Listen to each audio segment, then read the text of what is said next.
SL. Bhyrappa ಅವರ ಬಗ್ಗೆ ಮಾತಾಡೋದಕ್ಕೆ ಈಗ ನಮ್ಮ ಜೊತೆಲಿ ಮಾಜಿ ಹಿರಿಯ ಪೊಲೀಸ್ ಅಧಿಕಾರಿ ಭಾಸ್ಕರ್ ಅವರು ಇದನ್ನು ಮಾತಾಡಿಸ್ತೀನಿ ಅವ್ರನ್ನ. ಸರ್, ಕನ್ನಡ ಸಾಹಿತ್ಯ ಲೋಕದ ದಂತಕತೆ ಭೈರಪ್ಪ ಅವರು ಇವತ್ತು ಕಳ್ಕೊಂಡಿದ್ವಿ ಅವ್ರನ್ನ, ಏನು ಹೇಳ್ತೀರಿ ಸರ್? ನನ್ನ ಜೀವನದಲ್ಲಿ ಕೆಲವೇ ಅದ್ಭುತಪೂರ್ವ ವ್ಯಕ್ತಿಗಳು ನಮ್ಮ ವ್ಯಕ್ತಿತ್ವದ ಮೇಲೆ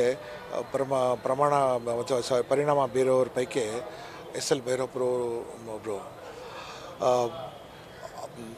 ಯಾವುದೇ ಒಂದು ಸಬ್ಜೆಕ್ಟ್ ಬಗ್ಗೆ ಡೀಪ್ ಸ್ಟಡಿ ಮಾಡೋದಿರಲಿ, ಮತ್ತು ಅದಕ್ಕೆ ಎಕ್ಸ್ಪ್ರೆಸ್ ಮಾಡೋದಿರಲಿ, ಇದಕ್ಕೆ ಮತ್ತು ಏನೇ ಅವರು ವಿಷಯ ಮಂಡನೆ ಮಾಡಿದ ನಂತರ ಅದರ ಬಗ್ಗೆ ಸರಿಯಾಗಿ ತರ್ಕ ಮುಖಾಂತರ ನಾನು ಹೇಳಿದ ಕರೆಕ್ಟ್ ಅಂತ ಕನ್ವಿನ್ಸ್ ಮಾಡೋರು ಕೆಪಾಸಿಟಿ ಇದೆಲ್ಲ ಭಾಳ ಕಮ್ಮಿ ಜನಕ್ಕೆ.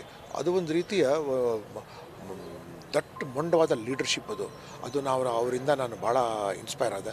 ನಾನು ಮೈಸೂರು ನಗರ ಪೊಲೀಸ್ ಆಯುಕ್ತ ಇರುವಾಗ 4-5 ಸರ್ತಿ ಅವ್ರಿಗೆ ಭೇಟಿ ಮಾಡಿದೆ. ತದನಂತರ ಮಂದರ ಪುಸ್ತಕ ಆಂಗ್ಲೇಯ ಅನುವಾದ ಆದ ನಂತರ ಅವ್ರಿಗೆ ಸರಸ್ವತಿ ಸಮ್ಮಾನ ಸಿಕ್ಕಿತು. ಅವ್ರಿಗೆ ನಾನು ಸುಮ್ಮನೆ ಫೋನ್ ಮಾಡಿದೆ, ಹೇಗಿದ್ದೀರಾ, ಬನ್ನಿ ಇಲ್ಲಿ ಫ್ರೀ ಆಗಿದ್ದರೆ ಬನ್ನಿ ಅಂತ ಹೇಳಿದ್ರು. ಅವ್ರು ಬನ್ನಿ ಅಂತ 9 ಗಂಟೆಗೆ ಫೋನ್ ಮಾಡಿದೆ ಅವ್ರಿಗೆ. ಸೊ 10ವರೆಗೆ ನಾನು ಹೊರಟ್ಬಿಟ್ಟೆ ಅವ್ರು ನೋಡೋಕ್ಕೆ. ಹೋಗಿ ಸುಮಾರು ಒಂದು 2 ಅವರ್ಸ್ ಕೂತ್ಕೊಂಡಿದ್ದೆ. ಮತ್ತು ಅವ್ರು ಸೈನ್ ಪುಸ್ತಕ ಕೂಡ ಕೊಟ್ಟರು, ಮಂದರ ಪುಸ್ತಕ ಕೊಟ್ಟರು. ಮತ್ತು ಅದ್ಭುತವಾದ ವ್ಯಕ್ತಿಯವರು. ಮತ್ತು ಕರ್ನಾಟಕ ಒಂದು ಅಪಾರವಾದ ಏನಂತೀರಿ ಸ್ವತ್ತನ್ನು ಕಳೆದುಕೊಂಡಿದೆ ಅಂತ ಇನ್ನೊಬ್ಬರು ವ್ಯಕ್ತಿ ಲಿಟ್ರೇಚರ್ ಬಗ್ಗೆ ಬರೆಯೋದು ಭಾಳ ಅಪರೂಪ. ನಾನು ಅವ್ರಿಗೆ ಈ ಹೈಫಾ ಯುದ್ಧ ಇದೆಲ್ಲ, ಹೈಫಾ ಯುದ್ಧ ಬಗ್ಗೆ ಸ್ವಲ್ಪ ಬರೀಬೇಕು, ಇಲ್ಲ ನಾನು ಇದ್ರ ಬಗ್ಗೆ ನಿನ್ನ ಜೊತೆ ಚರ್ಚೆ ಮಾಡ್ತೀನಿ, ನೀನು ಬಂದು ಮಾತಾಡಬೇಕು ಅಂತ ಹೇಳ್ತಾಯಿದ್ರು. ಅದಕ್ಕೂ ನನ್ನ ಕೈಲಿ ಆಗಲಿಲ್ಲ. ನನಗೆ ಹೇಳಿದೆ, ನೀವೊಬ್ಬರೇ ಇದರ ಬಗ್ಗೆ, ಯಾಕೆಂದರೆ ಇತಿಹಾಸದ ಬಗ್ಗೆ ಬರೆದವ್ರು ನೀವೇ.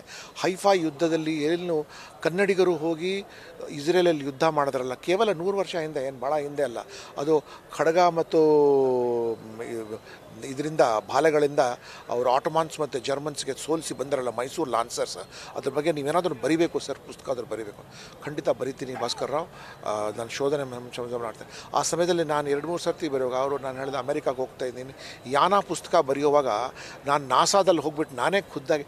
ಅಂದರೆ ಇದು ತೋರಿಸುತ್ತೆ ಮನುಷ್ಯನಿಗೆ ವಯಸ್ಸೇ ಆಗೋದಿಲ್ಲ, ನಾವು ನಿಜವಾಗಲೂ ಕಲಿಯೋಕ್ಕೆ ಪ್ರಾರಂಭ ಮಾಡಬೇಕು ಅಂದರೆ. ಸೊ ಅಂಥ ಅದ್ಭುತಪೂರ್ವ ವ್ಯಕ್ತಿ. ಇವ್ರ ಬಗ್ಗೆ ಮುಂದಿನ ದಿನಗಳಲ್ಲಿ ಮುಂದಿನ ಪೀಳಿಗೆಗೆ ಇಂಥ ಒಬ್ಬರು ವ್ಯಕ್ತಿ ನಮ್ಮ ಕರ್ನಾಟಕದಲ್ಲಿ ಇದ್ದರು ಅಂತ ಮುಂದಿನ ಜನ್ರೇಷನ್ಗೆ ಗೊತ್ತಾಗಬೇಕು.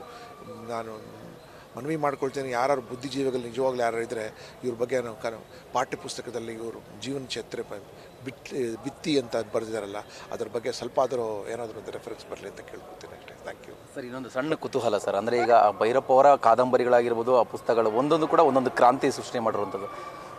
ಸಹಜವಾಗಿ ಈಗ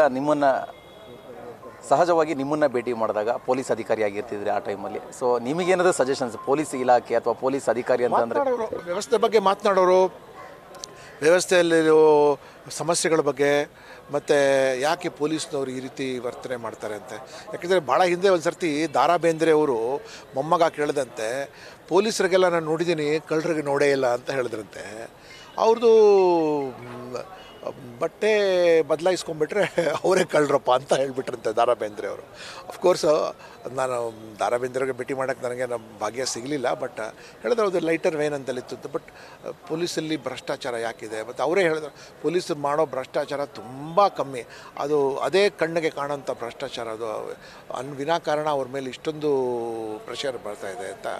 ಸೊ ಸಾಕಷ್ಟು ವಿಷಯಗಳ ಬಗ್ಗೆ ಅವ್ರ ಜೊತೆ ಕೂತ್ಕೊಂಡ್ಬಿಟ್ರೆ ಒಂಥರ ಪುಸ್ತಕ ಅವರು ಓದ್ತಾ ಇದ್ದಾರೆ, ನಾವು ಕೇಳಿಸ್ಕೊತಾ ಇರ್ತೀವಿ ಅಂತ, ಅಥವಾ ಅವ್ರು ಬರೀತಾ ಇದ್ದಾರೆ, ನಾವು ನೋಡ್ತಾ ಇದ್ದೀವಿ ಅಂತ ಆ ಭಾವನೆ. ಅದು ಬೇರೆ ಯಾರ ಜೊತೆ ನನಗೆ ಫೀಲಿಂಗ್ ಬರಲೇ ಇಲ್ಲ ನನಗೆ ಅಂತ.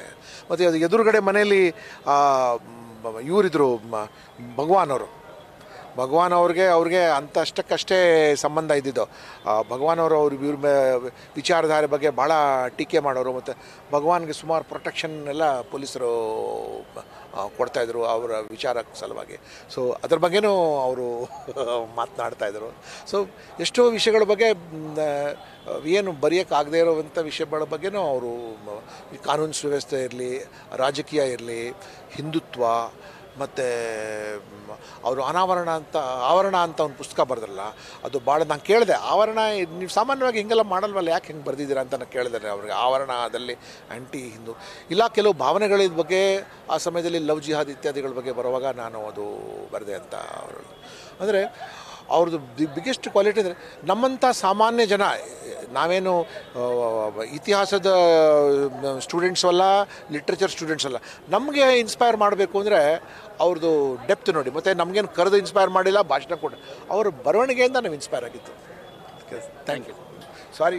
ಎಸ್, ಇದು ಹಿರಿಯ ಅಧಿಕಾರಿ ಭಾಸ್ಕರ್ ಅವರ ಒಂದು ಅಂದರೆ ಭೈರಪ್ಪ ಅವ್ರನ್ನ ಬಹಳ ಹತ್ತಿರದಿಂದ ಕಂಡವ್ರ ಜೊತೆಗೆ ಅವರ ಜೊತೆ ಒಂದು ಹತ್ತಿರದ ಒಡನಾಟವನ್ನು ಇಟ್ಕೊಂಡಿದ್ದಂಥವ್ರು.